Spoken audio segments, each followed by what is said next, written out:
नारद उवाच प्रणम्य शिरसा देवं गौरीपुत्रं विनायकं भक्तावासं स्मरे नित्य मायुक्तमार्थसिद्धये प्रथमं वक्रतुण्डं च एकदन्तं द्वितीयकं तृतीयं कृष्णपिङ्गाक्षं गजवक्त्रं चतुर्दकं लम्बोदरं पञ्चमं च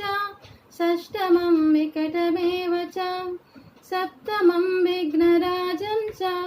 धूम्रवर्णं तदाष्टमं नवमं बालचन्द्रं च दशमां तु विनायकम् एकदशं गणपतिं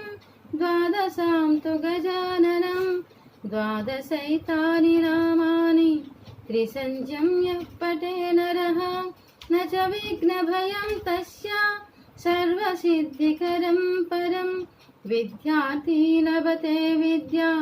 धनार्थी लभते धनं पुत्रार्थी लभते पुत्रान् मोक्षार्थी लभते गतिं जपेत् गणपतिस्तोत्रं षड्भिर्मासै फलं लभेत् संवत्सरेण सिद्ध्यं च लभते नात्र संशयः अष्टभ्यः ब्राह्मणभ्यश्च लिखित्वा यः समर्पयेत् तस्य विद्या भवेत् सर्वा गणेशस्य प्रसादतः इति श्रीनारदपुराणे संकष्टनाशन नाम गणेश स्तोत्रम्।